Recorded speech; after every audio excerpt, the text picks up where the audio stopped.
పండితులారా, జ్ఞానులు తూర్పు నక్షత్రం చూసి వచ్చారట. ఒక గొప్ప శిశువు జన్మించారట. లేఖనముల ప్రకారము ఏమున్నదో విశ్లేషించుడి.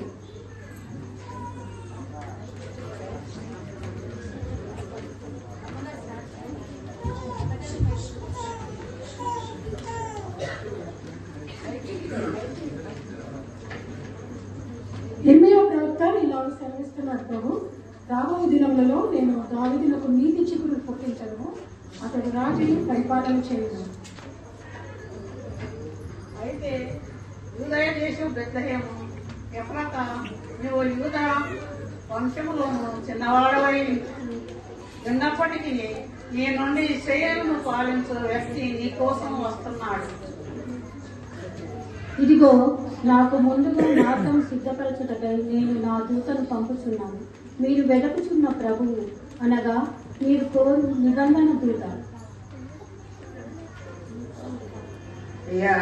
యెషయా 6:9-6 ఏలైనగా మనకు శిశువు పుట్టెను, మనకు కుమారుడు అనుగ్రహింపబడిను, ఆయన భుజం మీద రాజ్యభారం ఉండును. ఆశ్చర్యకరుడు, ఆలోచనకర్త, బలవంతుడైన దేవుడు, నిత్యుడగు తండ్రి, సమాధానకర్తయగు అధిపతి అని అతనికి పేరు పెట్టబడింది. రాజా యెషయా 7:14 ప్రకారము, కాబట్టి ప్రభువు తానే సూచన మీరు చూపుడు, ఆలకించుడి, కన్యక గర్భవతి అయి కుమారుని కని అతనికి ఇమ్మానుయేలు పేరు పెట్టును. యెషయా 11:1 యెషయా చిగురు పుట్టును, వారి వేరుల నుండి అంకుల మీదికి ఫలించును. హోషేయ 11:1 ఇశ్రాయేలు బాలుడై ఉండగా నేను అతని ఎడల ప్రేమ కలిగి నా కుమారుని ఐగుప్తు దేశంలో నుండి పిలిచితిని. పండితులారా, మరి యొక్క వారు విశ్లేషించుడి. ఏమన్నదో మా గ్రంథాలలో మా గ్రంథంలో ఇవే రాయబడింది. పండితులారా, శాస్త్రులారా, ఇంకా మీకు సెలవు, వెళ్ళిరండు.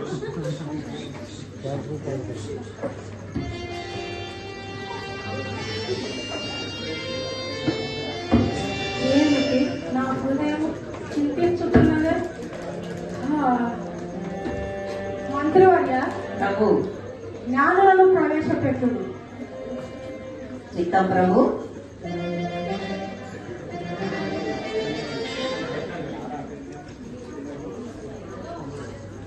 Jonah, yo.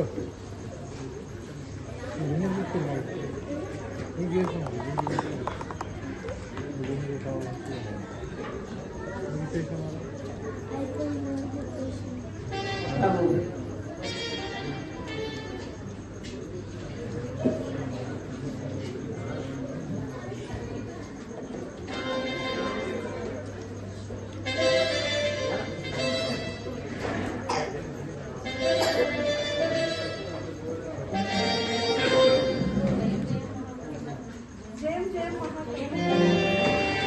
జయం జయం జ్ఞానులారా, జ్ఞానులారా, మీరు వెళ్ళి ఆ శిశువుని కనుగొని పూజించిన తదుపరి మేము వచ్చి పూజించుము.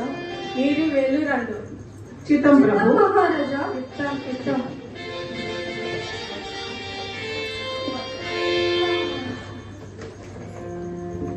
మంత్రివర్య, ఇంకా మీకు సెలవు.